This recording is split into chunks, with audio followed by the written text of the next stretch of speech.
Hey everyone, and thank you for watching my West Summerlin update video for April. Now, as a 10-year resident and specialist of West Summerlin, these videos are for us the homeowners and potential buyers. Today, we're going to discuss last month's sales and then compare that to February of last year. We'll check out our current inventory levels and break them down by category. Last, we'll check in on some of the new home sale developments and see if they make any sense to purchase right now. Okay, first up are last month's sales. Last month, we sold 21 homes in West Summerlin. This is much better than the paltry 14 homes we sold in February. But technically, March is supposed to be a larger month for sales. Compared to March of last year, we really got crushed. Last year, we sold 38 homes in March versus only 21 homes this March. So overall, our sales are down 45%. That's really terrible compared to the overall Vegas Valley, which was down only 15%. Now that prices have increased so much over the past 3 years, many investors have actually left our market. As a result, we're missing about 15% of our sales that used to be cash investors. If you watch my Las Vegas market update video for April, I go into more depth on the subject. Okay, next is the current inventory levels.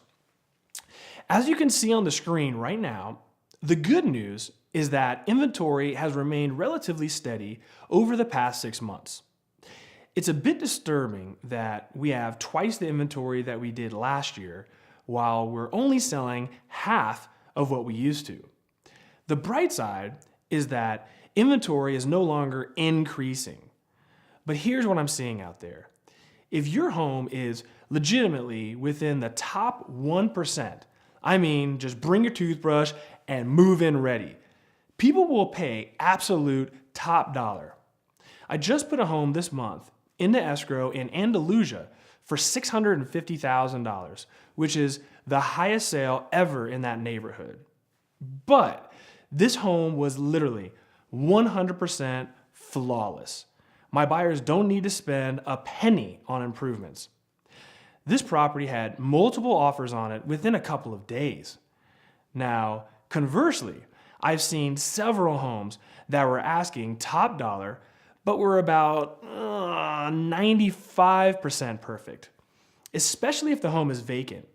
As a seller, I can't tell you how great of a return on your investment you'll make simply by doing things like repainting the interior of the home.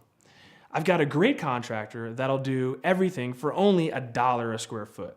So for the couple $1,000s you spend, you most likely will triple your investment with a buyer and have the home sold in half the time. You have to understand that the typical West Summerlin buyer is exceptionally picky compared to the rest of the valley. There's simply a higher standard expected of us over here. So if your home is simply, average, then most likely you're going to get an average type of offer with an average set of terms.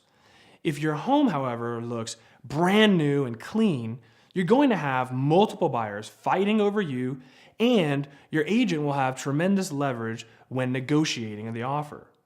Now, when we're talking about inventory, it's important to note that homes under $300,000 are still pretty much vaporized just as quickly as they're listed. So if you can't seem to sell your sub $300,000 home in a couple of weeks, then you're simply overpriced right now, just hands down. The high end of the market, like Barrington and Serrano, are selling almost as easily, since the high end of the market is surprisingly low on inventory right now. Where I'm seeing the majority of the problems exist are homes priced from $500,000 to about $800,000. See, expectations are very high at this price level, and few of the homes tend to really kind of blow buyers away in this price range. This is where you see a bunch of inventory just sitting around and rotting. Okay, next is the breakdown of inventory.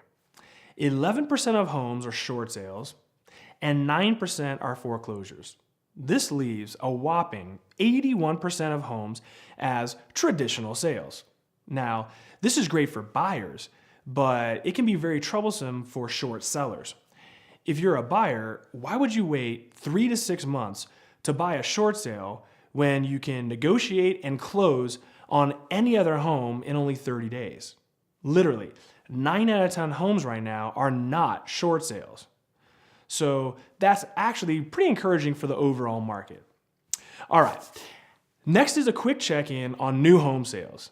If you've been watching me for a while, you know that I've been very cautious to buyers and sellers about the fact that certain neighborhoods are actually grossly overpriced right now. We've already seen some neighborhoods come down 8% this year from absurd highs that we saw last year.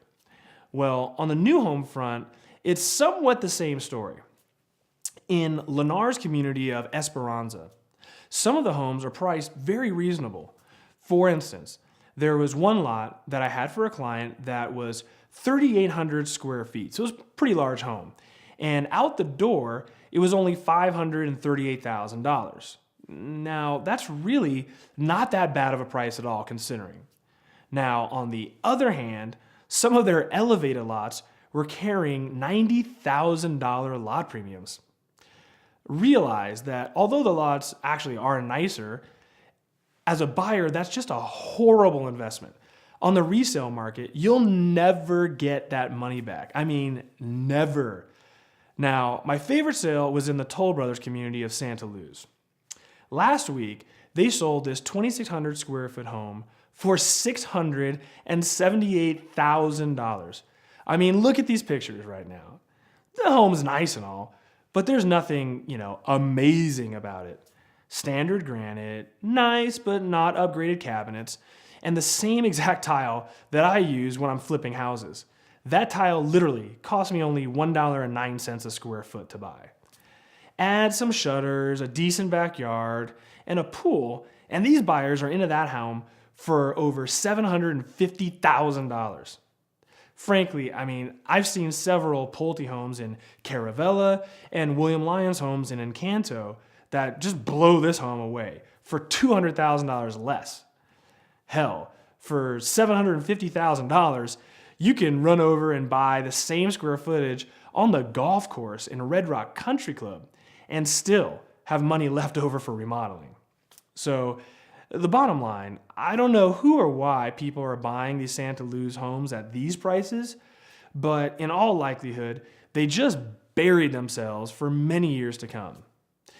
In order to make these homes, truly amazing and compelling, you'd have to be into it for like $800,000 or more.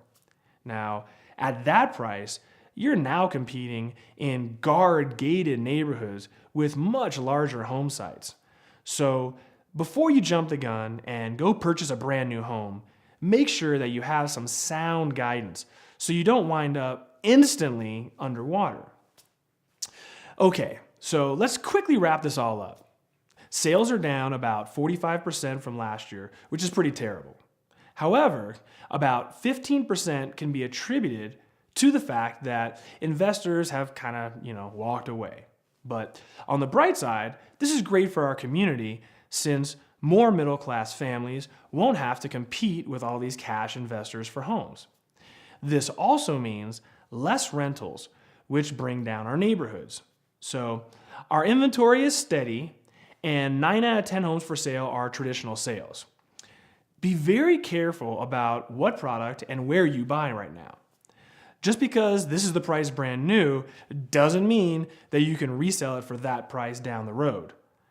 Now, this month, I'm very excited to introduce a new business model to the real estate market. It's going to be fantastic for both buyers and sellers and really should put most realtors on their heels to compete. So keep an eye out for those monthly mailers if you live in 89138, and be sure to subscribe here to stay on top of the market. Thank you again for your watching and all of your support. Please click here to subscribe and have a great April, everyone.